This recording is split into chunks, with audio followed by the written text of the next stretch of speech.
step away from that Ferrari, you broke little fraud. Nobody believes someone like you owns a car like that. This is my driveway, ma'am. That is my house, and the Ferrari is legally registered under my name. Stop pretending. You're only making yourself look worse. I understand you're upset, but I'm not leaving my own property because you made an assumption. Good, stay right there. The police can explain what happens when thieves get too comfortable.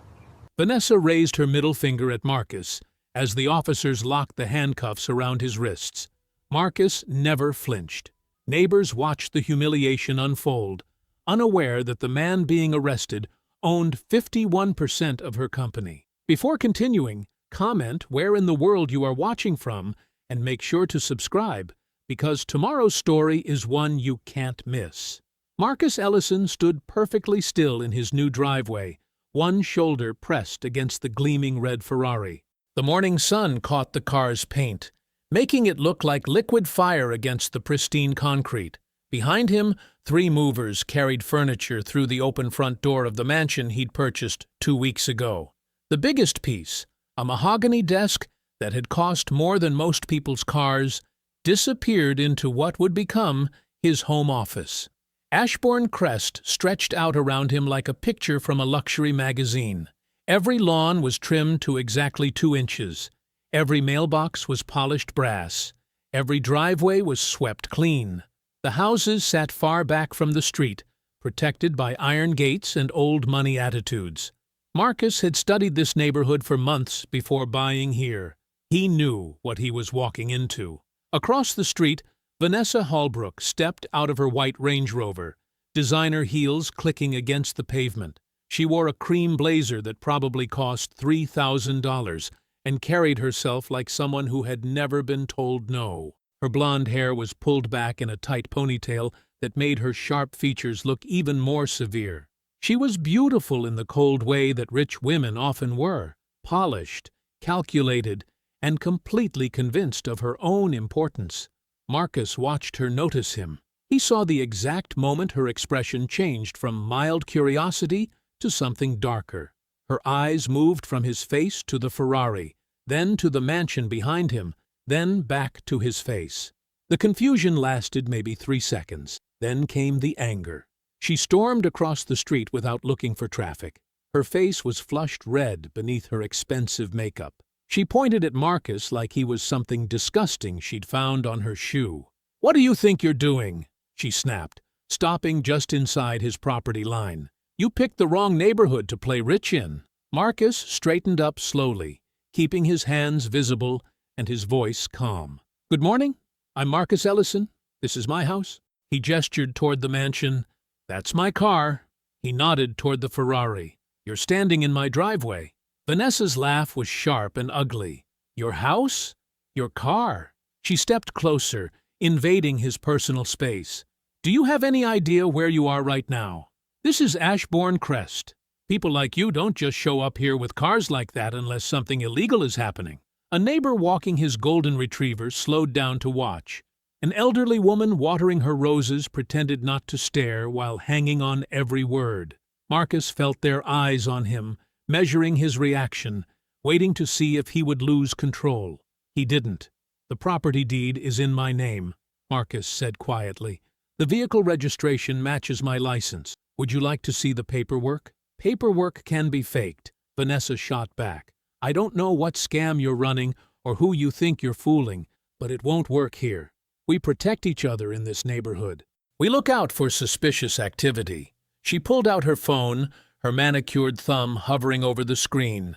"There's a man here stealing a Ferrari," she said into the phone, her voice suddenly shaking with fake fear. "He's in my neighborhood, and I'm scared." The police cruiser pulled into the driveway with its lights flashing, but no siren.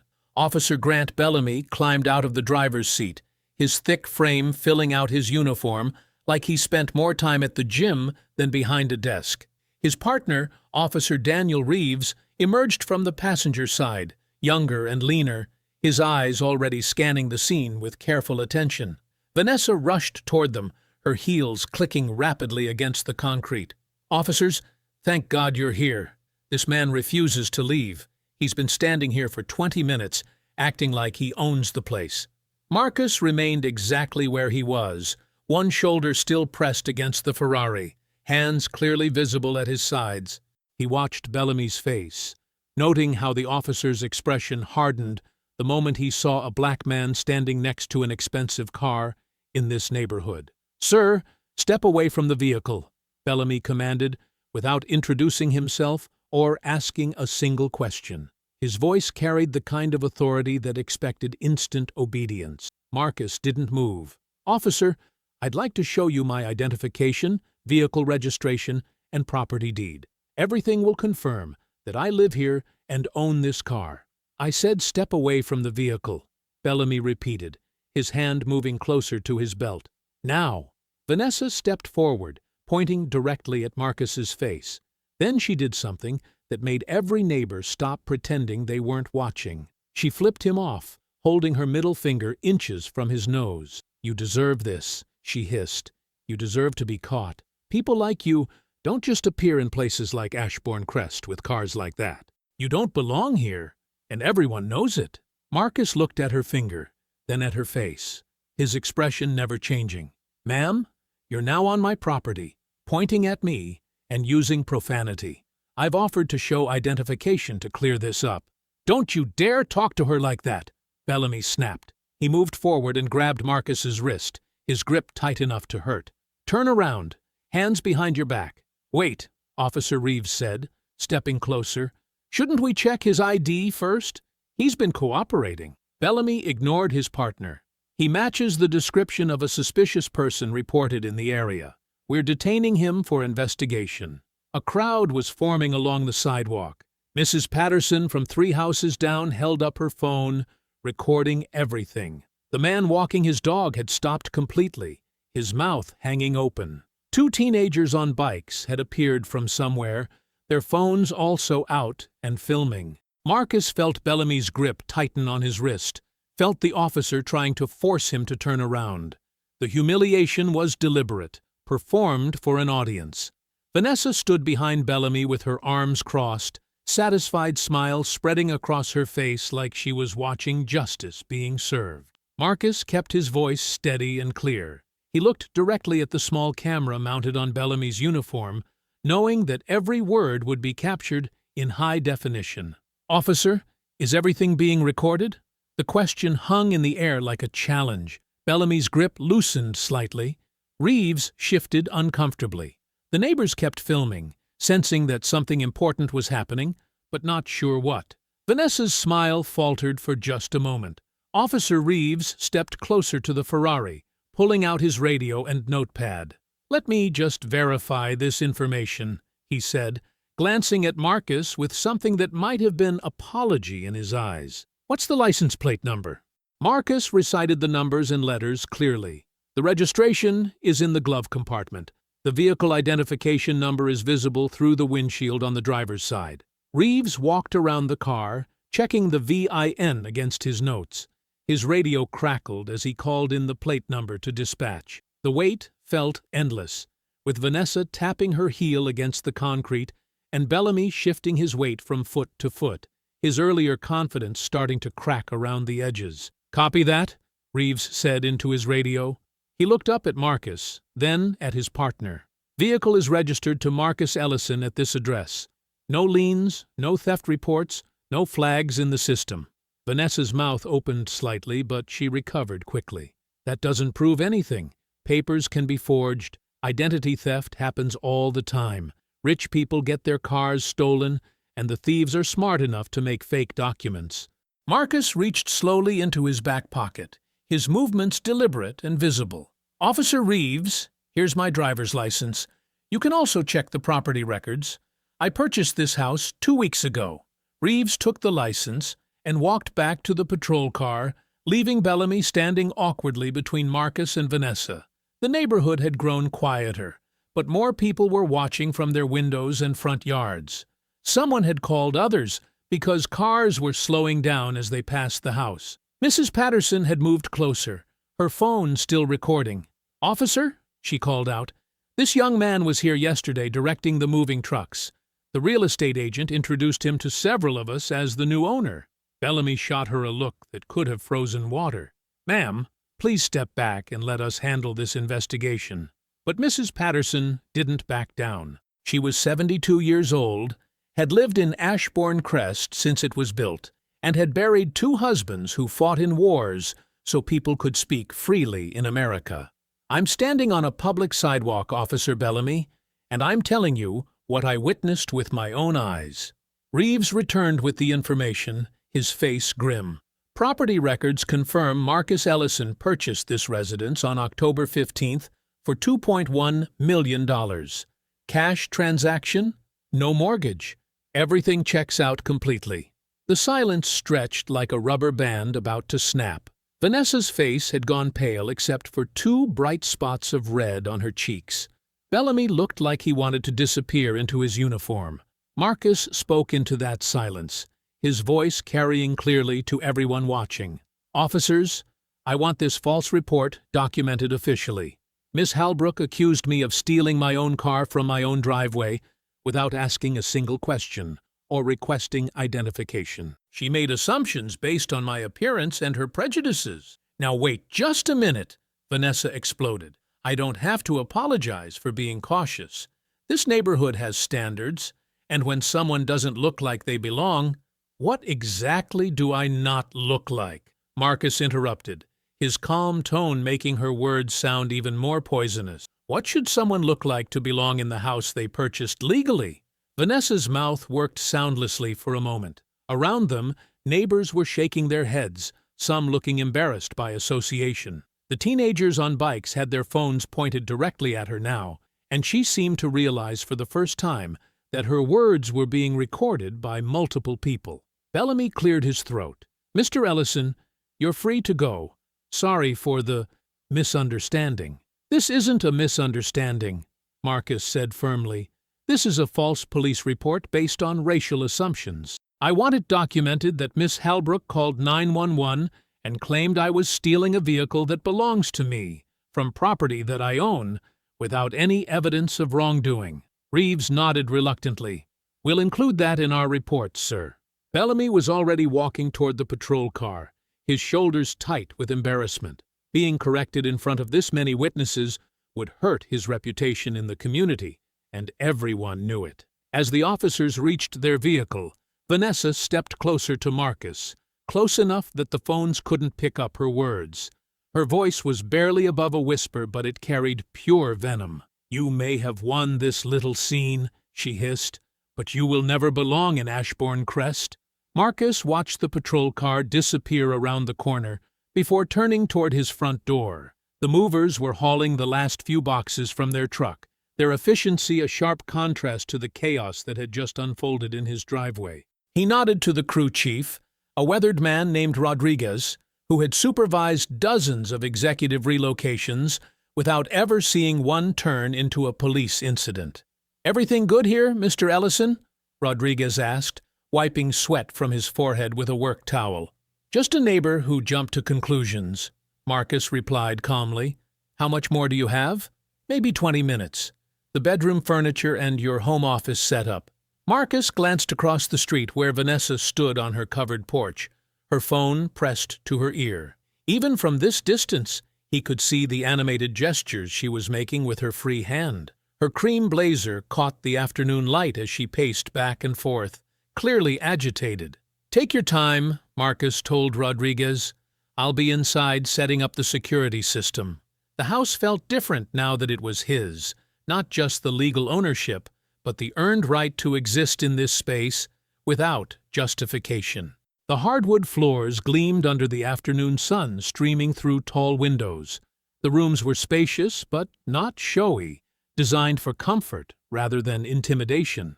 This was exactly what he had wanted, a quiet place where success spoke through quality rather than flash. Marcus pulled out his phone and began documenting the afternoon's events while they were fresh. He typed detailed notes about every exchange, every witness, every word Vanessa had spoken.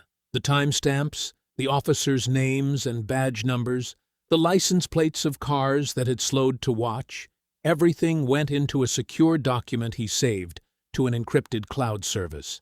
Outside, Vanessa's voice carried across the street, though he couldn't make out specific words. She had been on the phone for 15 minutes straight, and from her body language, she was working through a contact list. By 5 o'clock, the movers had finished and departed. Marcus was organizing his home office when his phone buzzed with a text from Mrs. Patterson. "Dear Mr. Ellison, several neighbors received a video message from Vanessa claiming you were aggressive with her. I wanted you to know some of us are not buying it. The recording I made tells the real story." 20 minutes later, his doorbell chimed. A teenager on a bicycle held out an official-looking envelope with the Ashbourne Crest HOA logo embossed on expensive paper. "Delivery for Marcus Ellison," the kid said, clearly uncomfortable with the formality of the task. Marcus signed for it and waited until the boy pedaled away before opening the envelope. The letter was printed on HOA letterhead with today's date and an urgent red stamp across the top. "Notice of Community Conduct Violation. Dear Mr. Ellison, the Ashbourne Crest Homeowners Association has received multiple complaints regarding aggressive and threatening behavior exhibited by you toward a long-standing community member on October 15th. According to witness reports, you engaged in confrontational conduct that made residents feel unsafe in their own neighborhood. As per HOA Guidelines Section 7.3, any behavior that threatens community harmony or resident safety is grounds for immediate review. You are hereby notified that a formal hearing will be scheduled within 10 business days to address these allegations. Failure to attend this hearing or resolve these concerns may result in financial penalties and restrictions on your property usage rights. Respectfully, Charles Morrison, HOA President Marcus, read the letter twice, noting the careful legal language that avoided any specific accusations while painting him as a threat. Vanessa had moved quickly from police intimidation to social destruction, using the community's power structure to isolate him. His phone buzzed again. This time, it was a video message sent to multiple numbers, including his own. The sender was listed as Concerned Neighbor. The video showed Vanessa in her foyer, her hair slightly mussed, and her makeup smudged under her eyes. She spoke in a shaky voice that trembled with apparent fear. "I know this is hard to watch, but I had to share what happened today. A new resident became extremely aggressive when I tried to welcome him to the neighborhood. I was frightened for my safety and had to call the police. Please be careful around this person. I'm honestly scared to leave my house." The clip was only 30 seconds long, expertly edited to remove any context about her accusations, her confrontational approach, or the officers confirming Marcus owned everything she had claimed he stole. Marcus's phone immediately started buzzing with messages from neighbors he hadn't even met yet. Some were concerned, others demanding explanations, a few openly hostile. Vanessa had turned his first day in Ashbourne Crest into a campaign against his reputation. Instead of responding to any of the messages, Marcus screenshotted each one and saved them to his documentation file.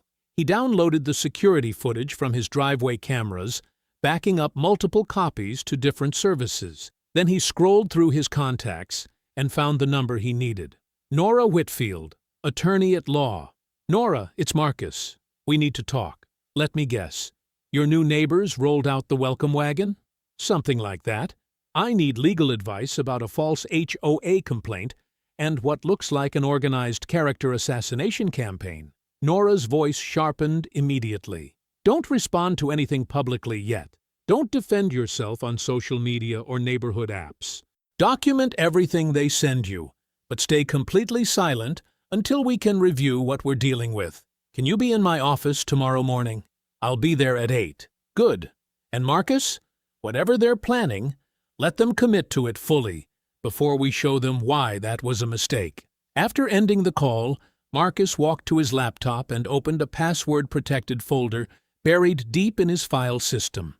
He clicked on a document labeled Halbrook Dynamics Majority Acquisition and stared at the screen for a long moment. Tomorrow, Vanessa Halbrook would discover that the man she was trying to destroy through community pressure owned 51% of the company that employed her.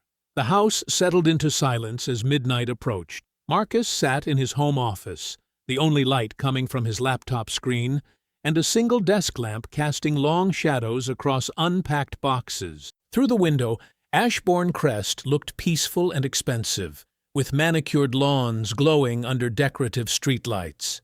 But Marcus knew that behind those perfect facades, Vanessa's edited video was spreading like poison through group chats and neighborhood apps. His phone had stopped buzzing an hour ago, but the damage was already done. 37 messages from neighbors he'd never met, 12 missed calls from local news outlets who somehow got his number, 3 emails from the HOA board requesting emergency discussions about community safety. Marcus opened the secure folder on his laptop and pulled up a document that would change everything tomorrow morning. The acquisition agreement was thick with legal language, but the key facts were simple and devastating. Halbrook Dynamics, Incorporated. Majority shareholder, Marcus Ellison. Ownership, percentage, 51%. Acquisition date, October 15th. Purchase price, $47.3 million. He scrolled through the employee directory until he found the name that made his jaw tighten. There it was, listed under the Communications Department. Vanessa Halbrook, Public Relations Director Employee. ID HD-2847. Department Head, Corporate Communications, Salary Grade, Executive Level 3, Security Clearance, Confidential. The woman who had flipped him off in his own driveway, called the police with false accusations, and was now spreading lies through social media, worked for the company he controlled. She drew her paycheck from an account he could freeze with a single phone call. Marcus clicked open another file labeled Financial Analysis, Confidential. The numbers told a story of corporate desperation that the Halbrook family had been hiding from their employees and the public. Declining revenues, mounting legal bills, and 3 major lawsuits that threatened to bankrupt the company entirely. The police surveillance contracts were particularly interesting. Halbrook Dynamics had been selling monitoring software to 17 different police departments across the state, including the one that had responded to Vanessa's call. The system was designed to flag anomalous behavior in residential areas, but the complaint records showed a disturbing pattern of racial bias in the alerts. Marcus had discovered the company's problems during his research into local government contracts.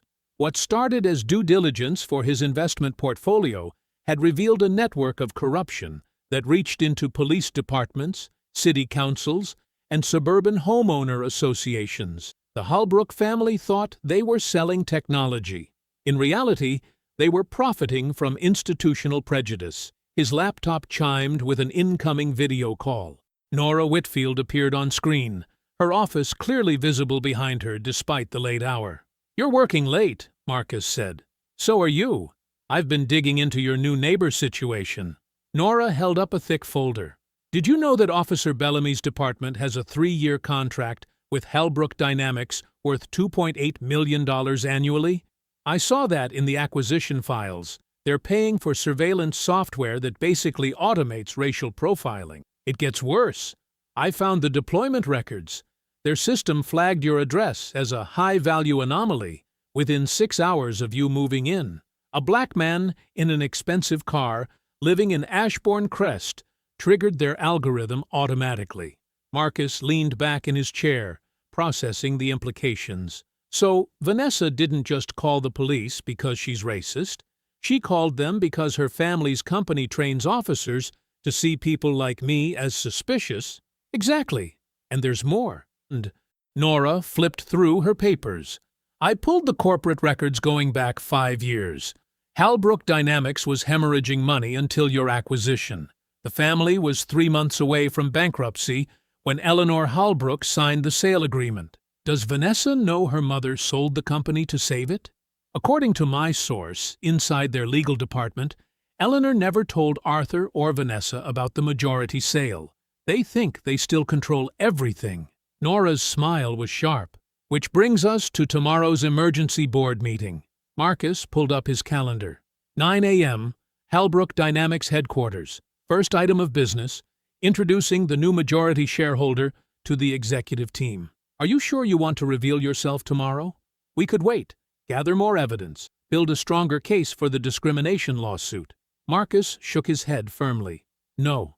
Vanessa chose to escalate this by attacking my reputation and turning the neighborhood against me. She's counting on me being isolated and powerless. I won't give her time to dig in deeper. What's your strategy when you walk into that boardroom? Simple. I want to see their faces when they realize who they're dealing with. I want to watch Vanessa understand that every lie she's spreading can be traced back to her own employment records.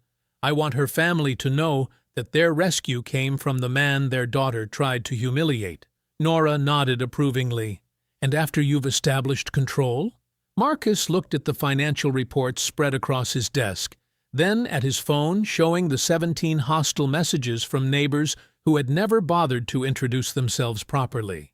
He thought about Vanessa's smug expression as she watched the police treat him like a criminal in his own driveway.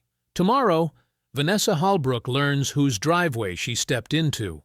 The Ashbourne Crest Community Clubhouse buzzed with tension as Marcus walked through the double-glass doors. 23 residents had gathered for what the emergency notice called a community safety discussion. Most sat in small clusters, whispering and shooting glances toward the front row where Vanessa held court. She had dressed for battle in a navy blazer and cream silk blouse, her blonde hair pulled back in a severe bun that made her look like a prosecutor. A manila folder thick with printed papers sat on her lap. To her left sat the Hendersons, an elderly couple who owned the largest house on Maple Ridge Drive.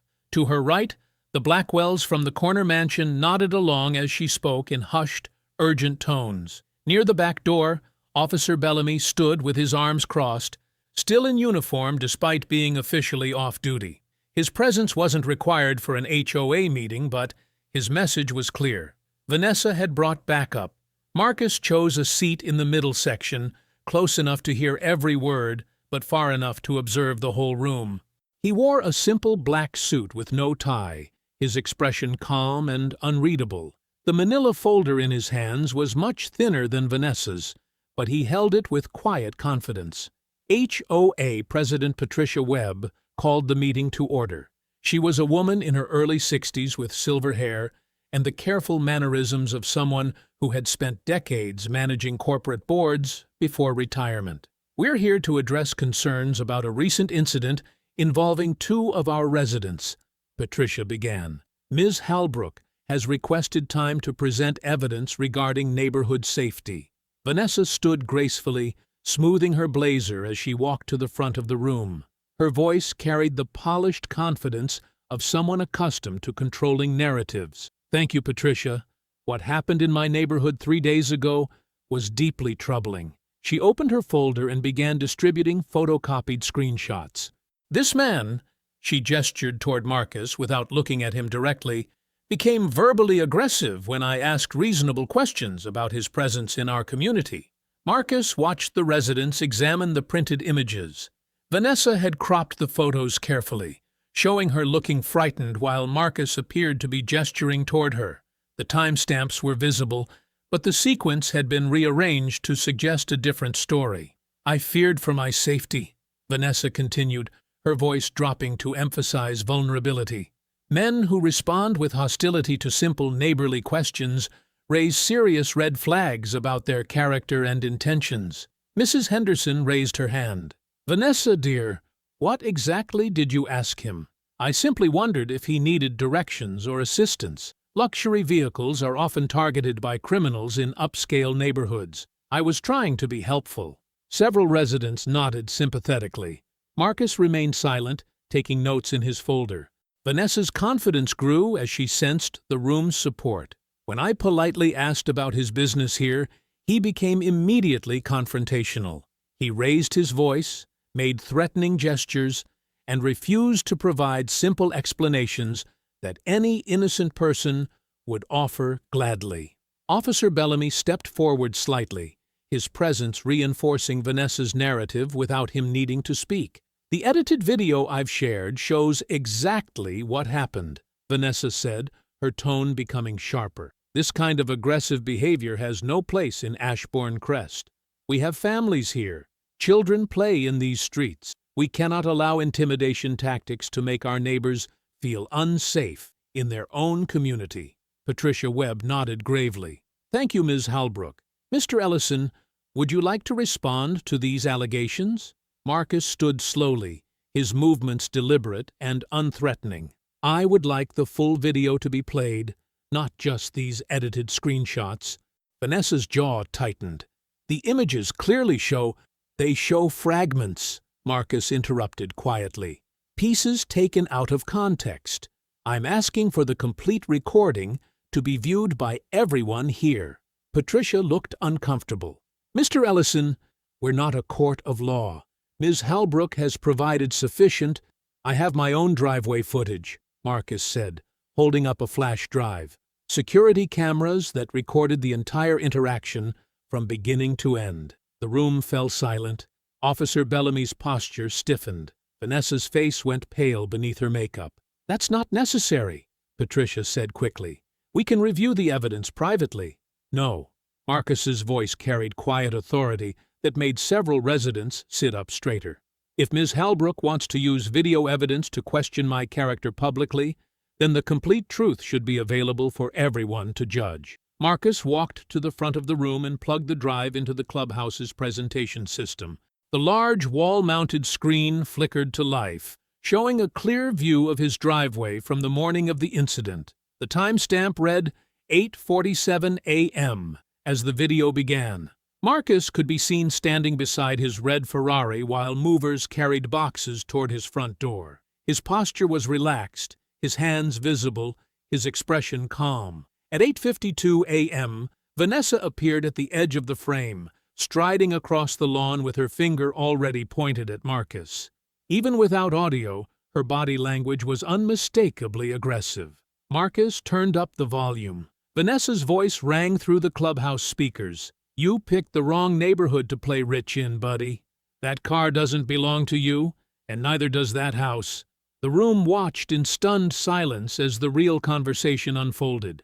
They heard Marcus calmly state that he owned both the house and the car.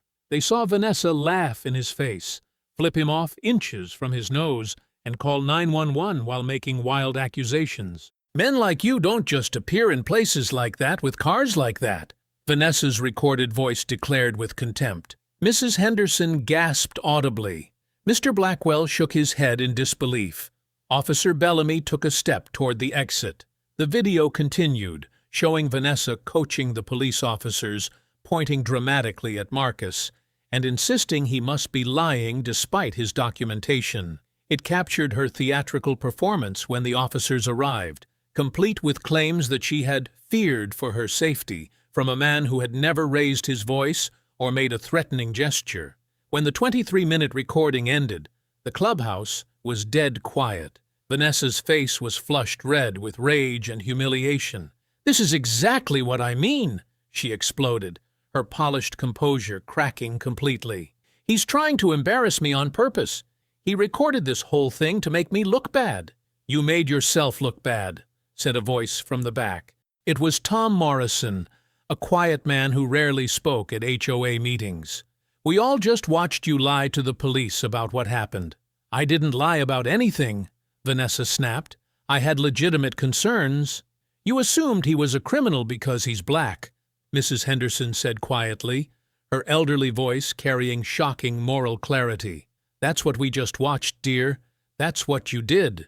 Vanessa whirled around, her eyes blazing. "How dare you twist this into something racial? This was about protecting our community." "From what?" Marcus asked, his voice cutting through her protests like a blade. "From a man standing in his own driveway?" The room erupted in uncomfortable murmurs. Patricia Webb called for order, but the damage was done. Vanessa's carefully constructed narrative had collapsed under the weight of objective truth. Marcus closed his folder and stood to leave. He had said everything that needed saying. The residents of Ashbourne Crest could draw their own conclusions from what they had witnessed.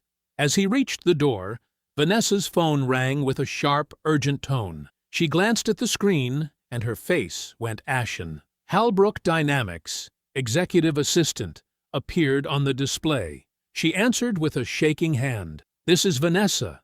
The voice on the other end was loud enough for nearby residents to hear. "Ms. Halbrook, you need to report to headquarters immediately. Emergency board meeting in 1 hour. Do not be late." Vanessa stared at her phone in confusion as the line went dead. She looked around the room, seeing neighbors who now viewed her with suspicion instead of sympathy. Marcus walked out of the clubhouse without looking back, leaving Vanessa to face the consequences of the truth she had tried so hard to bury. Vanessa's heels clicked against the marble floor of Halbrook Dynamics headquarters as she stormed through the glass doors. Her face was flushed with anger and humiliation from the HOA meeting. The recording had made her look bad, but she refused to accept that she had done anything wrong. The security guard nodded respectfully as she passed. The receptionist smiled and said good afternoon. Everything felt normal in the corporate tower that bore her family name. Here, she was still Vanessa Halbrook, daughter of power, holder of influence. She stepped into the executive elevator and pressed the button for the 32nd floor. As the floors ticked by, she straightened her blazer and checked her reflection in the polished steel doors. Whatever this emergency meeting was about, she would handle it the way Halbrooks always handled problems, with money, connections, and the quiet confidence that came from owning everything that mattered. The elevator opened into the executive suite. Vanessa walked past her assistant's empty desk and pushed through the heavy wooden doors of the main boardroom. Eleanor Halbrook sat at the head of the long mahogany table, her silver hair pulled back in a perfect chignon. Her cream-colored suit was immaculate, but her usually steady hands trembled slightly as she turned pages in a thick folder. Arthur Halbrook stood by the floor-to-ceiling windows, his broad shoulders tense beneath his navy suit jacket. He stared out at the city skyline with the expression of a man watching storm clouds gather. 3 other board members sat around the table: Patricia Drummond from Legal, Robert Kellison from Operations, and David Sterling from Finance.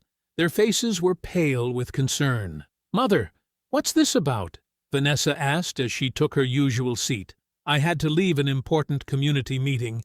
Sit down and be quiet," Arthur said, without turning from the window. His voice carried a harshness that made Vanessa's stomach clench. Eleanor looked up from her folder with tired eyes. "We have a problem, Vanessa.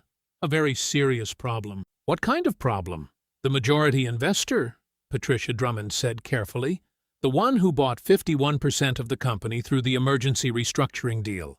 He's coming today." Vanessa relaxed slightly. This was business. This was something she understood. "So, we charm him, show him the quarterly projections, make him feel important. Rich men are all the same. They want respect and deference. We give him both, and he leaves us alone to run the company." Arthur turned from the window with a bitter laugh. "You think this is some soft Wall Street type who just wants dividend checks? This investor has been asking very specific questions, Vanessa. Questions about our public safety contracts, questions about police department relationships, questions about discrimination complaints." "So what?" Vanessa shrugged. "We have excellent relationships with law enforcement. That's good for business." Eleanor's hands stilled on the folder. "He specifically requested records of all internal communications involving police interactions with residents in gated communities." A cold finger of unease touched Vanessa's spine, but she pushed it away. "That's oddly specific, but it's probably just due diligence. Rich investors always want to see everything before they make major decisions." The boardroom door opened, and Eleanor's assistant stepped inside. "Ma'am, your 4 o'clock appointment is here." Eleanor nodded stiffly. "Send them in." Vanessa turned toward the door, expecting to see some hedge fund manager in an expensive suit. Instead, Marcus Ellison walked into the boardroom wearing a charcoal gray suit and carrying a leather briefcase. Behind him followed a sharp-eyed woman with silver-streaked hair pulled back in a professional bun. The blood drained from Vanessa's face. Her mouth opened and closed without sound. Marcus took the seat directly across from her, with calm confidence. The woman sat beside him and opened her own briefcase with practiced efficiency. "Good afternoon," Marcus said, in the same steady voice Vanessa remembered from the driveway. "I'm Marcus Ellison, majority owner of Halbrook Dynamics. This is Nora Whitfield, my legal counsel and corporate advisor." Eleanor's composure finally cracked. Her face went pale beneath her perfectly applied makeup. Arthur gripped the back of his chair so hard his knuckles turned white. "I've reviewed the preliminary financial statements," Marcus continued, his tone businesslike and professional. "Now, I need access to complete records. Specifically, I want all documentation related to public safety technology contracts, police department partnerships, internal discrimination complaints, and any communications between company employees and law enforcement personnel." Patricia Drummond cleared her throat nervously. "Mr. Ellison, those are very comprehensive requests. Some of that information might be considered sensitive." "Ms. Drummond," Nora Whitfield interrupted smoothly, "my client owns 51% of this company. There is no information too sensitive for the majority shareholder to review." Arthur found his voice, though it shook with rage. "You may have bought shares, but that doesn't mean you understand how this company operates. We have relationships, agreements, understandings that go back decades. Relationships that apparently include coordinating with local police to target minority residents in affluent neighborhoods," Marcus said quietly. The room fell silent except for the hum of the air conditioning system. Marcus turned his steady gaze to Vanessa, who sat frozen in her chair like a deer caught in headlights. When he spoke, his voice carried the weight of absolute authority. "You did not call the police on a stranger. You called them on your majority owner." The boardroom felt smaller now, as if Marcus's presence had shifted the very air pressure. Eleanor closed her folder and leaned back in her leather chair, the fight draining from her face. Arthur remained standing by the window, but his shoulders had sagged in defeat. Marcus opened his briefcase and withdrew a tablet. "Ms. Drummond, I need the legal team to produce all contracts with municipal police departments from the last 5 years. Mr. Sterling, I want complete financial records for the Public Safety Technology Division. Mrs. Halbrook, I need access to all internal communications regarding the SafeWatch Community Alert System." Patricia Drummond's face went white. "The SafeWatch system? Sir, that's our most sensitive proprietary." "It's my proprietary system now," Marcus interrupted, "and I want to understand exactly how it works." Robert Kellison shifted uncomfortably in his seat. "Mr. Ellison, the SafeWatch platform is a sophisticated neighborhood security solution. It allows residents to report suspicious activity, and our software analyzes patterns to help law enforcement respond more effectively by flagging certain people as high risk based on their race and income level," Marcus said flatly. The silence stretched until it became unbearable. David Sterling finally spoke up, his voice barely above a whisper. "The system doesn't use race as a direct input variable, but it uses zip codes, property values, employment status, and resident complaint frequency," Nora Whitfield said, consulting her own notes, "which creates the same discriminatory results while providing legal cover."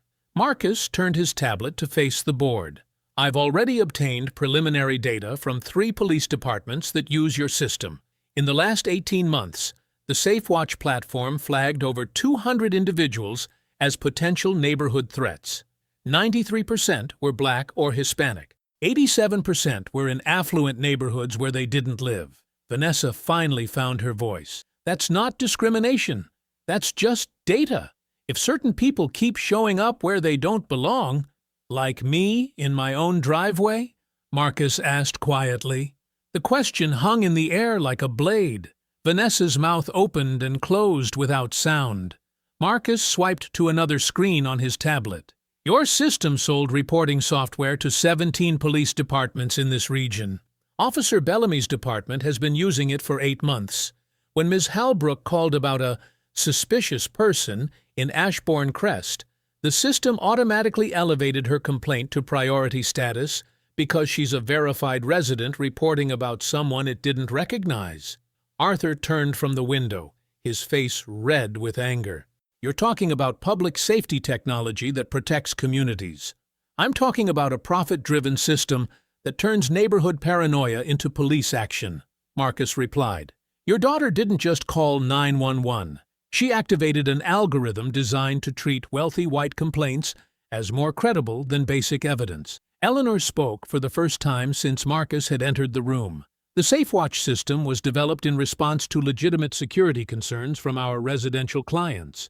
We provide tools that help law enforcement prioritize their resources based on discrimination disguised as data science. Nora Whitfield opened her own tablet and began reading. Internal complaint filed March 15th. Maria Santos, certified home health aide, detained for 20 minutes while caring for an elderly client in Riverside Estates after SafeWatch flagged her as a repeat anomaly. Complaint filed April 2nd. David Jackson, licensed contractor, questioned by police while making a delivery to Willow Ridge after the system labeled him a potential threat pattern. She looked up at Vanessa. Should I continue? I have 37 similar complaints from the last year alone. Vanessa's face had gone pale, but her voice remained defiant. Those are isolated incidents. The system works exactly as designed. To criminalize black and brown people in white neighborhoods, Marcus finished. Yes, it does work, as designed. Patricia Drummond cleared her throat nervously. Mr. Ellison, I want to assure you that Halbrook Dynamics follows all federal and state guidelines regarding guidelines that your PR department helped write, Marcus said, turning back to Vanessa. I found your quotes in 3 industry publications defending predictive policing software. You called it essential community protection technology in Security Today magazine. You wrote an op-ed in Police Chief Monthly titled, Why Neighborhood Intelligence Systems Save Lives. Vanessa's hands trembled as she gripped the edge of the conference table. I was defending legitimate business interests. You were defending a system that would inevitably be used against people who look like me, Marcus said. And when that system worked exactly as you designed it to work, you acted surprised that I was treated like a criminal in my own driveway. The boardroom door opened, and Eleanor's assistant stepped inside again. Ma'am, the legal and compliance teams are assembled in Conference Room B with the requested files. Marcus stood, straightening his suit jacket. Good. Ms. Whitfield will review everything with them. I'm ordering an independent audit of all SafeWatch operations, client contracts, and complaint resolution procedures. The audit will be conducted by Brennan and Associates, and they will have complete access to company records. Arthur slammed his hand on the window. You can't just waltz in here and destroy everything we've built. I'm not destroying anything, Marcus replied calmly. I'm revealing what was already there. As the board members began filing out of the room, Vanessa remained seated, her face buried in her hands. When she thought no one was looking, she pulled out her phone and typed quickly under the table. Her message was simple. Grant, I need to see you. Emergency. Can't talk on company phone. Meet me at the usual place in 1 hour. She hit send and slipped the phone back into her purse, unaware that Marcus had seen every word. 3 hours later, the board reconvened in the same conference room. The afternoon sun cast long shadows across the polished table as Marcus reviewed the final stack of documents that Nora had compiled with the legal team. The evidence was overwhelming. Marcus looked up at the remaining board members. Eleanor sat rigid in her chair, her face a mask of controlled fury. Arthur paced behind her like a caged animal. Patricia Drummond stared at her hands. The other board members shifted uncomfortably in their seats. The audit results are preliminary but conclusive, Marcus said, his voice steady and professional. Ms. Vanessa Halbrook has used her position as Public Relations Director to actively promote discriminatory technology, while personally benefiting from the police relationships those contracts created. He placed a printed email on the table. This message from Ms. Halbrook to Officer Bellamy's captain was sent 2 weeks before my incident. She recommended expanding the SafeWatch pilot program to include enhanced response protocols for upscale residential communities. She specifically suggested that verified residents receive priority credibility when reporting suspicious persons. Eleanor's voice was ice cold. Vanessa was conducting legitimate business outreach. She was designing a system to weaponize her own biases, Marcus interrupted. And when I moved into Ashbourne Crest, she used that exact system against me. Nora opened her laptop and turned it toward the board. Ms. Halbrook also used company resources to coordinate with neighborhood associations in 3 counties. She provided them with direct contact information for officers who use Halbrook technology. She essentially created a network where wealthy residents could bypass normal police procedures. Marcus stood and walked to the window, looking down at the parking lot where Vanessa's white BMW sat in its reserved executive space. Based on these findings, I'm recommending immediate suspension of Ms. Vanessa Halbrook, pending a full investigation into misconduct, misuse of company influence, and actions that have caused severe reputational harm to Halbrook Dynamics. The silence stretched for nearly a minute. Patricia Drummond finally spoke. Mr. Ellison, Vanessa has been with the company for 8 years. Her performance reviews have always been excellent. Her performance reviews don't mention that she's been using company influence to ensure police treat her complaints as more credible than evidence, Marcus replied, without turning around. They don't mention that she's created a system where people who look like me are automatically suspect in neighborhoods where we have every right to be. Arthur stopped pacing. This is about one misunderstanding in a driveway. No. Marcus turned back to face the board. This is about a pattern of behavior that turned a misunderstanding into a humiliation. Ms. Halbrook didn't just call the police. She activated a system designed to ensure they would believe her without question. Eleanor's hands were clenched so tightly her knuckles had turned white. You're asking us to suspend my daughter based on your interpretation of— I'm not asking, Marcus said quietly. I own 51% of this company. I'm informing you of my decision. The vote was called. 5 board members voted yes reluctantly. Eleanor and Arthur abstained. The motion passed. 20 minutes later, Vanessa stood in the executive elevator as Security Officer Williams waited patiently beside her. Her personal items had been packed into a small cardboard box that she clutched against her chest. Her access badge had been deactivated. Her company email was suspended. Her parking space would be reassigned by morning. This isn't over, she said to Marcus as the elevator doors began to close. Marcus watched the numbers descend until they reached the ground floor. Through the window, he saw Vanessa storm across the parking lot, her heels clicking angrily on the concrete. She threw the box into her BMW and sat behind the wheel for several minutes, her phone pressed against her ear. Outside the Halbrook Dynamics building, Vanessa's hands shook as she dialed Bellamy's number. "Grant, I need you to listen to me," she said when he answered. "Marcus threatened me after the board meeting. He cornered me in the hallway and said I would regret crossing him." Bellamy's voice was cautious. "Vanessa, you need to be very careful about making statements like that. If you're filing a complaint—" "I'm not filing anything yet," she interrupted. "I'm telling you what happened. He used his position to intimidate me. He made it clear that he would use his power to destroy me if I didn't stay quiet." There was a long pause. "Vanessa, after what happened in the driveway, any complaint you make is going to be scrutinized very carefully. Grant, remember who helped your department get those technology contracts," she said, her voice hardening. "Remember who made sure your captain got invited to those security conferences. Remember who's been protecting your career for the last 3 years." Bellamy was quiet for a moment. Then, "What exactly are you asking me to do?" "I'm asking you to do your job. If a citizen reports feeling threatened, you investigate. That's all." After she hung up, Vanessa sat in her car for another 10 minutes, composing herself. Then she pulled out her phone and switched to video mode. When she pressed record, her eyes were red, and her voice trembled with carefully practiced emotion. "My name is Vanessa Halbrook, and I need to tell you what happened to me today," she began, looking directly into the camera.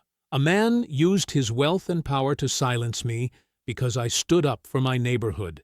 He bought control of my family's company and used it to destroy my career because I dared to question him." Tears rolled down her cheeks as she continued. "This isn't about race or discrimination. This is about a powerful man who can't accept that someone challenged him. He's using his money to ruin my life, and I'm afraid of what he might do next." The video was 18 minutes long.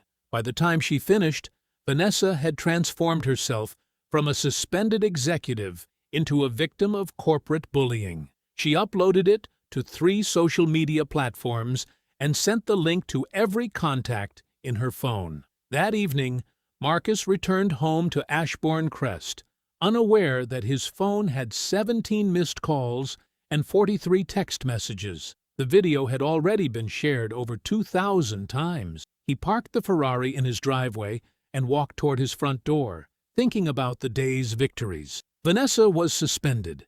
The audit was proceeding. The truth was finally coming to light. 2 miles away, Officer Bellamy was already drafting an incident report that would change everything. The Ferrari's engine ticked softly in the evening quiet as Marcus stepped out of the driver's seat. His tie was loose after the long board meeting, but his shoulders were straight. Today had been a victory. Vanessa was suspended. The audit was moving forward. The truth was finally breaking through. He walked toward his front door, keys in hand, thinking about the phone call he would make to Nora. She would want to hear about Eleanor's face when the vote was called, about Arthur's silence, about how Vanessa had looked when Security Officer Williams escorted her to the elevator. The sound of engines made him pause. 2 police cruisers turned the corner onto Magnolia Drive, their headlights cutting through the twilight. Marcus watched them approach, a cold weight settling in his stomach. The cars moved slowly, deliberately, like predators closing in. Behind him, porch lights began switching on. Neighbors stepped outside. The same faces that had watched him get questioned in this driveway 3 days ago were gathering again. The cruisers stopped at the curb. Officer Bellamy stepped out first, his hand resting on his belt. Officer Reeves emerged from the passenger's side, his expression troubled but determined. "Marcus Ellison," Bellamy called out, his voice carrying across the quiet street. "We need to speak with you." Marcus stood perfectly still beside the Ferrari. His hands were visible. His voice was calm. "What can I help you with, officer?" Bellamy walked up the driveway with Reeves following behind. "Ms. Vanessa Holbrook filed a criminal complaint this afternoon. She says you threatened her after a business meeting." "I see," Marcus said quietly. "May I ask what specific threat she claims I made?" "She says you cornered her in a hallway and told her she would regret crossing you, that you used your position to intimidate her." Marcus felt the familiar surge of anger, but his face remained neutral. "That didn't happen." "Were there witnesses to this alleged threat?" Bellamy's jaw tightened. "Ms. Holbrook's statement is enough to proceed with questioning. I need you to turn around and place your hands behind your back." "Officer, I haven't been charged with anything. Am I under arrest? You're being detained for questioning regarding criminal threats. Turn around now." Marcus glanced at Reeves, whose face showed clear discomfort. The younger officer's eyes kept darting toward the growing crowd of neighbors. "May I see the written complaint?" Marcus asked. "Or speak to my attorney before—" "I'm not going to ask again," Bellamy interrupted, stepping closer. "Turn around, hands behind your back." Across the street, Vanessa Holbrook appeared on her porch. She wore a soft sweater and carried a tissue in her hand, the picture of a frightened victim. Her eyes met Marcus's across the distance, and something cold passed between them. More neighbors emerged from their houses. The Martinez family stood on their lawn. The elderly couple from the corner house watched from their driveway. Phone screens began glowing as people started recording. Marcus slowly turned around. "I want it noted that I'm cooperating fully and requesting legal representation." The handcuffs clicked into place behind his back. The sound was sharp in the evening air, carrying clearly to every watching neighbor. "Marcus Ellison, you're being detained on suspicion of criminal threats," Bellamy announced loudly, as if he wanted the entire street to hear. "You have the right to remain silent." Reeves stepped forward. "Sir, we'll transport you to the station for questioning. This is standard procedure." Marcus nodded. His voice remained steady, but something had changed in his eyes. "I understand, Officer Reeves." As they walked him toward the patrol car, Vanessa called out from her porch. Her voice carried perfectly across the quiet street. "You may own paper, Marcus," she said, loud enough for every neighbor to hear. "But I own people." The words hit like a slap. Several neighbors looked uncomfortable, but no one spoke up. No one moved to help. They just watched and recorded as Marcus was placed in the back of the police car. The humiliation burned deeper than the first encounter. 3 days ago, He had been a stranger they didn't understand. Now he was a neighbor being arrested in front of his own home.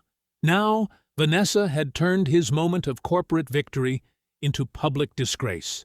The patrol car pulled away from the curb. In the back seat, Marcus sat quietly with his hands cuffed behind him. Through the window, he watched the neighbors slowly return to their houses. He watched Vanessa disappear back inside, her performance complete. Reeves adjusted the rear-view mirror. "Sir, is there anything you want to tell us about what happened today?" Marcus met his eyes in the mirror.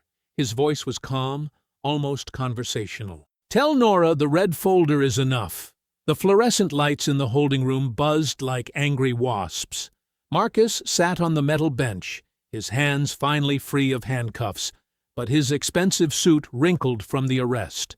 The concrete walls were painted institutional green, chipped and stained from years of holding people who waited for justice or judgment. He checked his watch. 11:47 p.m. Down the hall, Officer Reeves pulled out his phone and dialed the number Marcus had given him. The call went to voicemail first, then connected on the second try. "This is Nora Whitfield."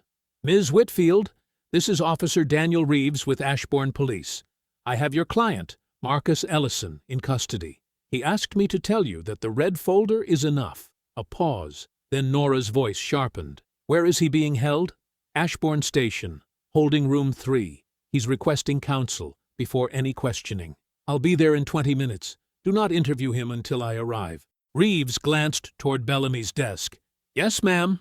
Across town, Nora's black BMW pulled into the empty parking lot of Whitfield and Associates. Her heels clicked against the asphalt as she hurried toward the glass doors of her law office. She had worked with Marcus for 8 years. She knew him better than his own family. Marcus didn't panic. Marcus didn't get arrested unless he planned to get arrested. The elevator carried her to the 14th floor. Her office overlooked the city's financial district, where Halbrook Dynamics occupied 3 floors of gleaming steel and glass. She unlocked her desk drawer and pulled out a red manila folder marked Emergency Protocol, ME. Inside were documents Marcus had prepared 3 days ago before his first board meeting at Halbrook Dynamics, before Vanessa's suspension, before tonight's arrest. The first item was a USB drive containing the original driveway footage from his home security system. Vanessa flipping him off. Vanessa calling 911 with false accusations. Officer Bellamy treating Marcus as guilty before asking questions. The second item was audio from the HOA meeting, legally recorded on Marcus's phone. Vanessa saying Marcus wasn't the kind of person who fits the character of Ashbourne Crest. Board members agreeing that certain residents didn't belong. The third item made Nora's jaw tighten.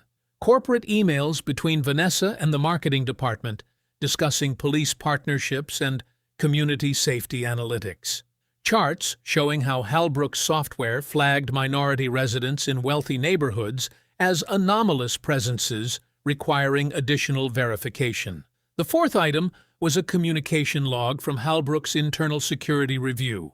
Text messages between Vanessa Halbrook and Officer Grant Bellamy, dating back 6 months. Dinner plans. Coffee meetings. Vanessa asking for special attention to neighborhood disturbances. Bellamy promising to handle problem residents with appropriate response. The final item was a federal contract proposal. Halbrook Dynamics had bid on expanding their police technology to 12 additional departments, using Ashbourne as their success model. The technology that had helped target Marcus was being sold as a product. Nora opened her laptop and began typing. Emergency motion for immediate release due to prosecutorial misconduct, false arrest, and violation of civil rights. She attached every piece of evidence from the red folder. Then she opened a second document. Complaint to the Federal Bureau of Investigation regarding systemic civil rights violations through biased technology and police partnership corruption. A third document went to the City Inspector General's office.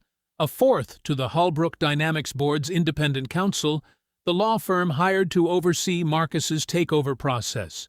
By 12:30 a.m., copies of Marcus's evidence package were sitting in 4 different email inboxes, with red receipts requested. Back at the police station, Officer Bellamy stood outside holding room 3. He had sent Reeves home an hour ago. The hallway was empty except for the night desk sergeant, who was busy with paperwork. Bellamy opened the door and stepped inside. "Your lawyer's on her way," he said, settling into the plastic chair across from Marcus. "But we can make this easier if you just explain what really happened today." Marcus looked up from his hands. His voice was calm, almost conversational. "I'd like to wait for counsel." "Come on, Marcus. We've been neighbors for what, 4 days? I'm trying to help you here. Vanessa Halbrook is respected in this community. She's scared of you. Her whole family is scared of you." Marcus said nothing. Bellamy leaned forward. "You think buying that company makes you untouchable? You think money changes what people see when they look at you?" Marcus met his eyes steadily. "I'd like to wait for counsel. You can sit here all night if you want, but eventually you're going to have to answer for what you've done, for what you are." The holding room door opened. Nora Whitfield stepped inside wearing a black coat over her business suit, her silver hair pulled back severely. She carried a leather briefcase and a look that could cut glass. "Officer Bellamy," she said coolly, "step away from my client." Bellamy stood slowly. "We're just having a conversation." "No, you're attempting to interrogate a detained suspect without counsel present. The conversation is over." Bellamy's face flushed, but he moved toward the door. "Your client made threats against a respected member of this community, counselor. That's not going to disappear because you show up with paperwork." Nora opened her briefcase and pulled out a thick folder. "Officer, by sunrise tomorrow, this entire department's relationship with Halbrook Dynamics will be under federal investigation. I suggest you focus on protecting yourself instead of continuing to protect people who never cared about protecting you." Bellamy's confident expression flickered. "What's that supposed to mean?" "It means your text messages with Vanessa Halbrook are evidence now. It means your response patterns in wealthy neighborhoods versus poor neighborhoods are being analyzed. It means the technology contract your department signed with Halbrook Dynamics is about to become Exhibit A in a civil rights investigation." The color drained from Bellamy's face. He looked at Marcus, then back at Nora. "You're bluffing." Nora pulled out her phone and scrolled through her recent emails. "FBI Field Office. Received at 12:31 a.m. City Inspector General. Received at 12:33 a.m. Federal Communications Commission. Received at 12:35 a.m. She looked up at Bellamy. "Would you like me to continue?" Bellamy left the room without another word. Nora sat down across from Marcus. "Are you hurt?" "No, just tired of being treated like a criminal in my own neighborhood." "Well, that's about to change." She opened the folder and showed him copies of the documents. "Everything you prepared is being reviewed right now. Emergency motion filed. Federal complaints submitted." Marcus nodded. "And the board?" "Eleanor Halbrook is about to have a very unpleasant morning." Nora checked her watch. "Actually, she's about to have a very unpleasant phone call in about 3 minutes." She dialed Eleanor's private number. The call connected on the first ring. "This is Eleanor Halbrook." "Mrs. Halbrook, this is Nora Whitfield, counsel for Marcus Ellison. I'm calling to inform you that your daughter has made a serious mistake tonight." A pause. "Ms. Whitfield, it's nearly 1 o'clock in the morning." "Yes, it is. And by sunrise, your family's conspiracy with the Ashbourne Police Department may become front-page news. I suggest you prepare accordingly."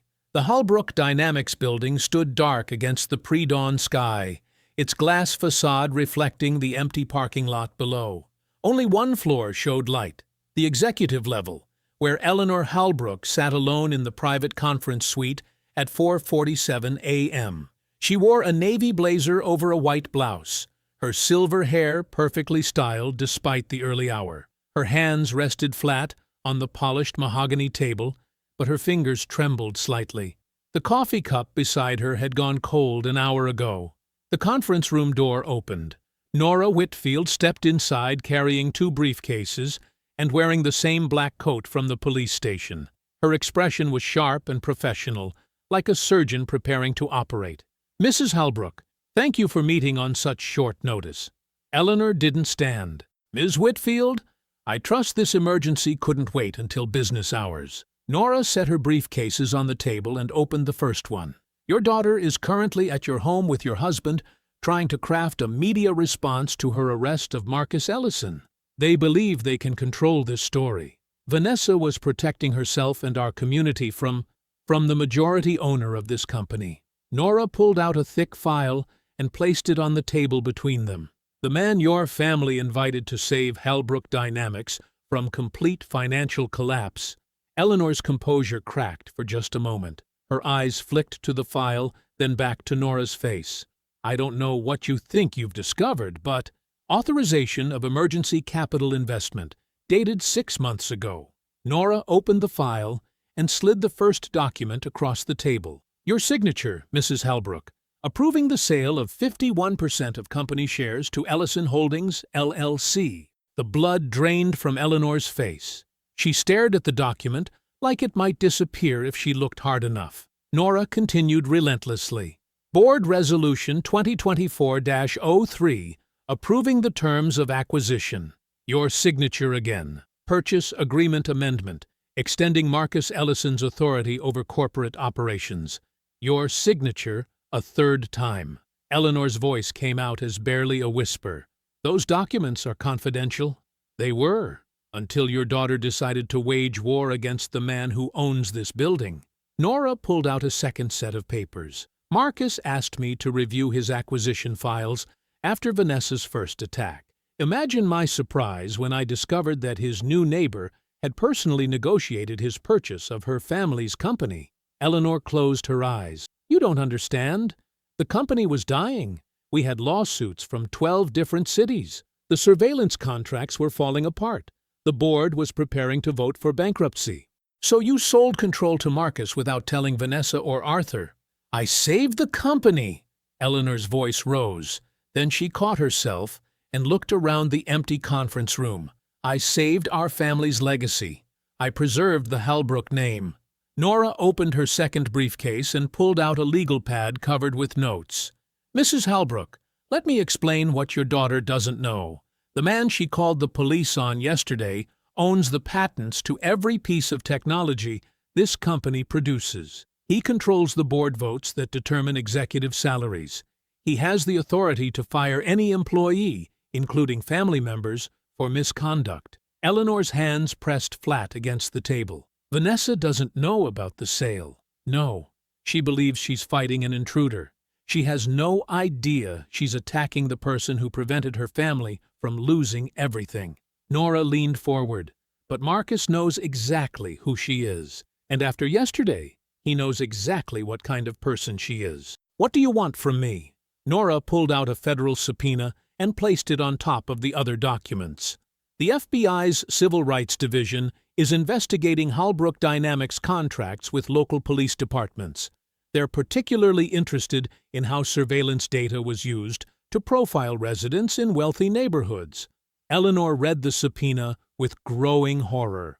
They want me to testify about company operations. They want you to testify about everything. The police contracts, the surveillance algorithms, the board's knowledge of discriminatory practices, the hidden sale to Marcus. Nora's voice was calm but merciless. You can cooperate voluntarily, or you can explain to federal investigators why you concealed material information from shareholders while profiting from biased technology. I never authorized discriminatory practices, but you authorized the contracts that enabled them. You signed the purchase agreements for the surveillance software. You approved the police partnerships. Nora pointed to the stack of documents. Your signatures are on every major decision that created this mess. Eleanor stared at the papers spread across the table. Months of secret deals, hidden acquisitions, and family lies exposed in black and white. If I cooperate, what happens to Vanessa? That depends on what she does next. But Mrs. Halbrook, your daughter, called the police on her own company's majority owner, had him arrested on false charges, and tried to destroy his reputation using technology your company provided to law enforcement. Nora closed her briefcase with a sharp click. Vanessa created this situation. You just gave Marcus the tools to finish it. Eleanor looked out the conference room windows at the lightening sky. Somewhere across town, Vanessa was probably still planning her next attack, still believing she had the power to destroy Marcus Ellison. She had no idea that her own mother had already given him everything he needed. "I'll testify," Eleanor said quietly. "I'll tell them everything." Nora stood and gathered her files. "The hearing has been moved to this afternoon at 2 o'clock. I suggest you prepare your family for what's coming." At sunrise, Marcus walked out of the Ashbourne police station as a free man. The charges had been dropped pending investigation. Officer Bellamy was nowhere to be seen. Nora waited beside her car in the parking lot, holding 2 cups of coffee and looking satisfied. "How do you feel?" she asked, handing him the coffee. Marcus took a sip and looked back at the police station.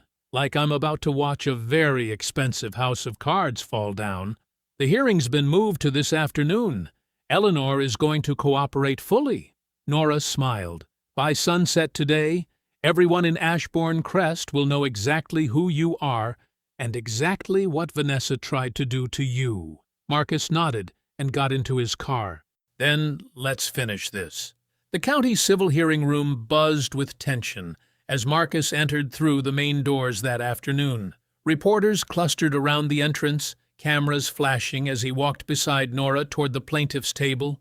He wore a simple dark suit and moved with the same calm confidence he'd shown in his driveway 24 hours earlier.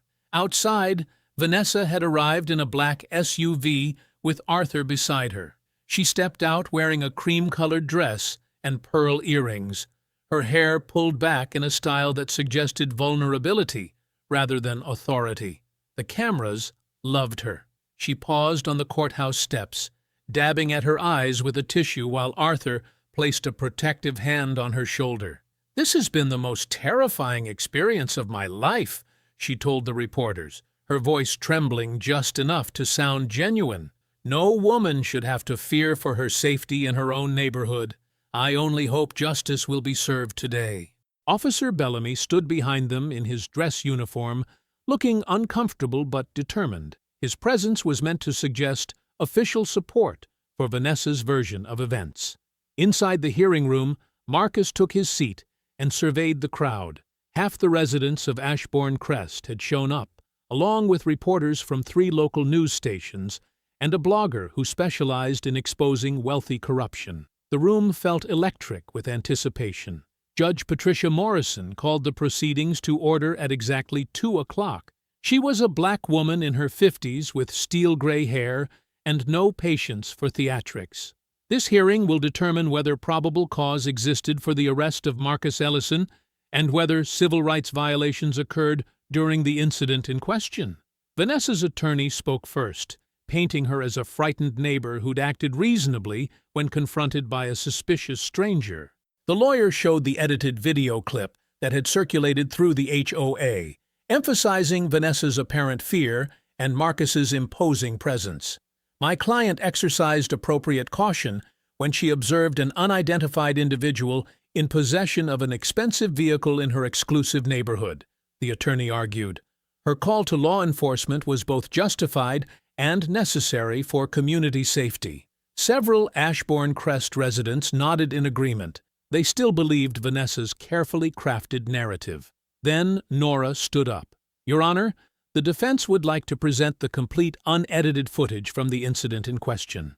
She connected her laptop to the courtroom's display system. This video was captured by Mr. Ellison's doorbell camera and clearly shows the actual sequence of events. The screen filled with crystal-clear footage of Marcus's driveway. The movers were visible in the background. The Ferrari gleamed in the morning sunlight. Marcus stood calmly beside his car, checking his phone. Then Vanessa appeared on screen, storming across the lawn with her finger already pointed accusingly. The room watched in stunned silence as Vanessa flipped Marcus off inches from his face. Her voice carried clearly through the courtroom speakers. "You picked the wrong neighborhood to play rich in, idiot." Gasps rippled through the audience. This was not the frightened woman they'd seen in the edited clip. Marcus's response was equally clear. "This is my house. That is my car. You are standing in my driveway." Vanessa's cruel laugh echoed through the hearing room. Several residents shifted uncomfortably in their seats. The video continued, showing Vanessa's 911 call filled with assumptions and accusations, the officer's arrival, and Bellamy's immediate hostile treatment of Marcus, despite his cooperation. "Stop this," Vanessa whispered to her attorney, but her voice carried in the silent room. Nora paused the video at the moment Reeves checked the Ferrari's registration and found Marcus's name. "Your Honor, the defense would also like to present audio from the Ashbourne Crest HOA emergency meeting held the following evening." She played the recording of Vanessa dismissing Marcus as not the kind of person who fits the character of Ashbourne Crest, and her angry demand that he be removed from the community. Arthur Halbrook's face had turned pale. He was beginning to understand that his daughter had publicly humiliated the man who now controlled their family's future. Officer Reeves was called to testify next. He walked to the witness stand with obvious reluctance, avoiding eye contact with Bellamy. "Officer Reeves, did Mr. Ellison cooperate fully with your investigation?" Nora asked. "Yes, ma'am. He provided identification, vehicle registration, and property deed immediately upon request. Everything checked out perfectly. Did you or your partner have any legal justification for continued detention after confirming ownership?" Reeves glanced at Bellamy, then looked down. "No, ma'am. Mr. Ellison had committed no crime and posed no threat. Yet he was arrested 24 hours later on charges that have since been dropped?" "That's correct." Vanessa couldn't contain herself any longer. She shot to her feet, pointing at Marcus. "He threatened me. He used his position to intimidate my family." "Ms. Halbrook, you will remain seated," Judge Morrison commanded sharply. "You don't understand what kind of man he is." Vanessa's voice rose higher, her carefully constructed image cracking. "He's trying to destroy everything we've built. Ms. Halbrook, I will not warn you again." But Vanessa was beyond listening. "He doesn't belong in our neighborhood. He doesn't understand our values."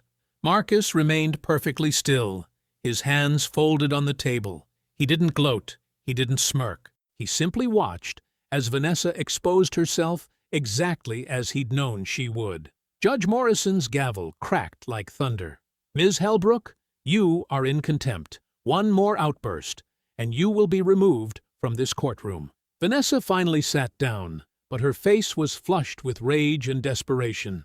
Arthur tried to calm her, but she shrugged him off. Nora returned to her table and picked up a thick manila folder. "Your Honor, the defense has one more piece of evidence to present. This file contains communications between Ms. Halbrook, Officer Bellamy, and representatives of Halbrook Dynamics regarding the police surveillance contracts that have been servicing Ashbourne Crest for the past 18 months. The courtroom fell silent. Even the reporters stopped typing. Marcus watched Vanessa's face drain of color as she realized what Nora was about to reveal. The web of corruption was about to unravel completely. Nora opened the manila folder with deliberate precision. The rustling of papers seemed unnaturally loud in the tense courtroom. "Your Honor, these are text messages exchanged between Ms. Vanessa Halbrook and Officer Grant Bellamy in the 48 hours following her suspension from Halbrook Dynamics." Nora's voice carried the weight of undeniable evidence. The messages were recovered through a federal subpoena of departmental communications. She displayed the first message on the courtroom screen. Vanessa's number was clearly visible, along with a timestamp from 2 days after the board meeting. "Vanessa Halbrook, 11:42 p.m. Grant, we need to talk. The situation with our neighbor has gotten out of hand." "Officer Bellamy, 11:45 p.m. What do you need?" "Vanessa Halbrook, 11:47 p.m. He thinks he can waltz into our community and threaten decent families. We need to put him back in his place before this gets worse." "Officer Bellamy, 11:52 p.m. What are you suggesting?" "Vanessa Halbrook, 11:54 p.m. You know exactly what I'm suggesting. People like him need to understand there are consequences for stepping out of line." Gasps echoed through the courtroom. Arthur Halbrook stared at his daughter in horror. Eleanor's face had turned ashen. Nora continued displaying the messages. "The conversation escalates from there, Your Honor. Ms. Halbrook suggests that Mr. Ellison could be charged with harassment or intimidation based on her testimony alone. The next message appeared. Vanessa Halbrook, 12:08 a.m. He won't expect it. These people always think they're untouchable once they get a little power, but we both know how the system really works. Vanessa was shaking her head frantically, whispering harsh words to her attorney, but the evidence was undeniable. Your Honor, Nora announced, the defense calls Eleanor Halbrook to testify. Eleanor rose slowly from the gallery, her elegant composure cracking. She walked to the witness stand like a woman heading to her execution. Mrs. Halbrook, what is your relationship to Halbrook Dynamics? I am the chairwoman of the board. Eleanor's voice was barely audible. And what is Mr. Marcus Ellison's relationship to Halbrook Dynamics? Eleanor closed her eyes. The courtroom held its breath. Mr. Ellison owns 51% of the company. He is the majority shareholder. The courtroom exploded. Reporters began typing furiously. Residents turned to each other in shock and disbelief. Arthur Holbrook shot to his feet like a man struck by lightning. What did you say? Judge Morrison banged his gavel repeatedly. Order! Order in this courtroom. But Arthur was beyond hearing. He spun toward Marcus with pure rage blazing in his eyes. You planned this whole thing. Mr. Halbrook, sit down immediately, Judge Morrison commanded. Arthur ignored him completely, pointing an accusatory finger at his wife. Eleanor, what did you do? How could you sell our company to him? Eleanor's voice cracked. The company was dying, Arthur. We were 3 months from bankruptcy. The pension fund was empty. The federal investigators were closing in on the surveillance contracts. I had no choice. No choice? Arthur's voice echoed through the courtroom like a wounded animal. You sold our legacy to the man our daughter was trying to destroy? Vanessa had begun sobbing, her hands covering her face. The sound was raw and desperate. Mrs. Halbrook, Nora pressed, did you inform your daughter about the sale before her altercation with Mr. Ellison? No, I couldn't tell her. I couldn't tell either of them. Eleanor's tears flowed freely now. I was trying to protect the family name. I thought we could maintain appearances while Marcus handled the business restructuring quietly.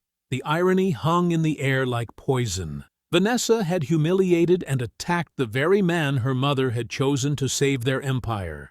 Officer Bellamy stood abruptly and headed toward the exit, but 2 courthouse security officers blocked his path.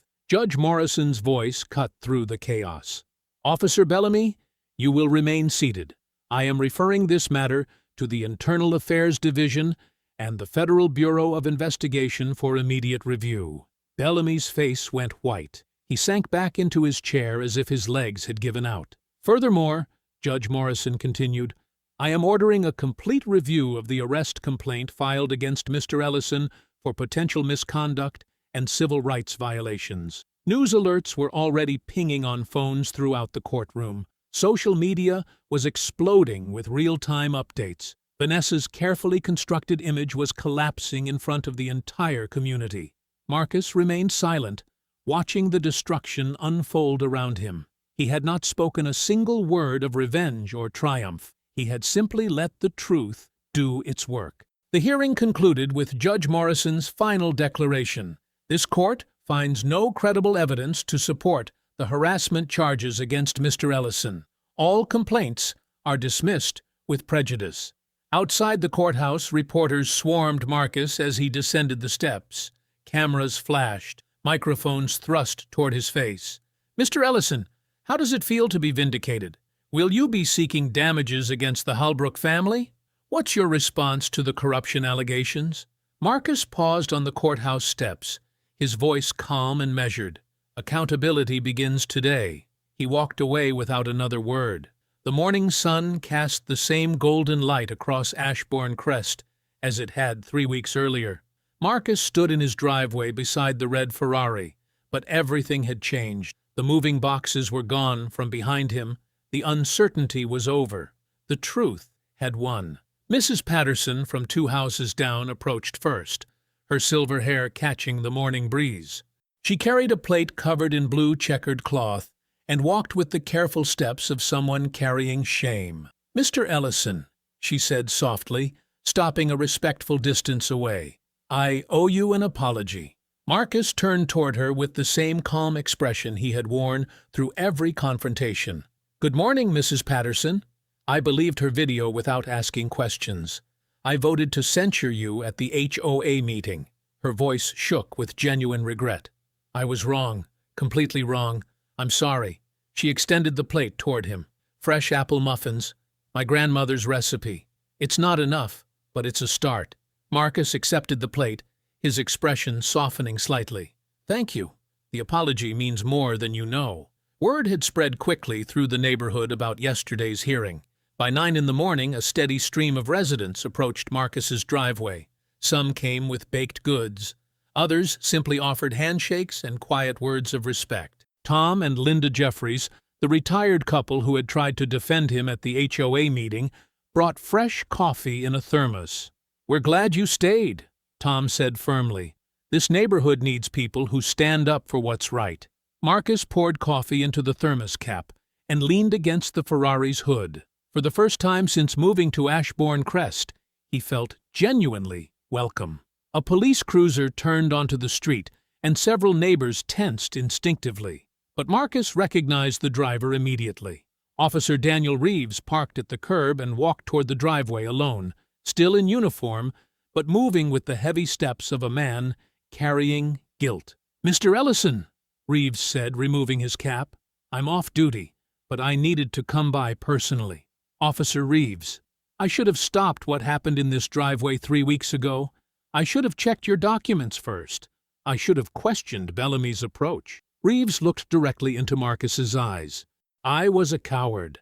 I followed orders instead of following the law." The gathered neighbors listened in respectful silence as Reeves continued. "Bellamy's been suspended pending federal investigation. Internal Affairs is reviewing every arrest he made in the past 2 years, especially in neighborhoods like this one. The department's implementing new protocols for bias training and community oversight." Reeves paused, his voice heavy. "It's not enough to fix what happened to you, but it's a start." Marcus studied the officer's face, seeing genuine remorse rather than political calculation. "What matters now is what you do going forward." Reeves nodded and walked back to his cruiser, leaving Marcus with a deeper sense that real change was beginning to take root. Across the street, the transformation was even more dramatic. Vanessa's mansion, which had once seemed like a fortress of privilege, now displayed a large "For Sale" sign planted prominently in the manicured front lawn. Moving boxes lined the curved driveway where luxury cars used to gleam. Marcus caught glimpses of Vanessa through the front windows, directing movers with sharp, angry gestures. Her fall from power had been swift and complete. The woman who had once controlled neighborhood social dynamics was now being whispered about as neighbors watched her pack her life away. The financial news had broken simultaneously with the criminal investigation updates. Halbrook Dynamics stock had plummeted overnight as investors learned about the corruption, the biased surveillance contracts, and the family's internal collapse. The company's board had moved quickly to distance themselves from the scandal. Marcus's phone buzzed with a text from Nora Whitfield. "Official announcements going live now. Board approved everything." He opened the news app and saw the headlines cascading across business networks. Halbrook Dynamics terminates PR director Vanessa Halbrook following federal investigation. Eleanor Halbrook resigns as chairwoman amid corruption probe. Arthur Halbrook stripped of advisory powers. But the news that satisfied Marcus most was buried in the third paragraph. New majority owner Marcus Ellison announced the immediate cancellation of all biased surveillance contracts with local police departments and the establishment of a victim compensation fund for residents wrongly targeted by discriminatory reporting systems. The company that had profited from the very system used to humiliate him was now being transformed into something that would protect others from the same treatment. His phone rang with a call from the corporate attorneys finalizing the name change paperwork. By next week, Halbrook Dynamics would officially become Ellison Civic Systems, with new leadership, new ethics oversight, and a new mission focused on community safety rather than social control. Marcus finished his coffee and handed the empty thermos back to Tom Jeffries, who had waited patiently nearby. "Will you stay in the neighborhood?" Linda Jeffries asked with genuine hope. Marcus looked around at the faces surrounding him, neighbors who had finally seen past their assumptions and were offering the respect he had deserved from the beginning. Then he glanced across the street at Vanessa's mansion, where moving trucks were loading the remnants of an empire built on false power. "This is my home," Marcus said simply, leaning back against the Ferrari in his own driveway. "I'm not going anywhere." The morning sun climbed higher, casting his shadow long and steady across the pavement, where Vanessa had once tried to make him disappear. If you enjoyed the story, leave a like to support my channel, and subscribe so that you do not miss out on the next one. On the screen, I have picked 2 special stories just for you. Have a wonderful day.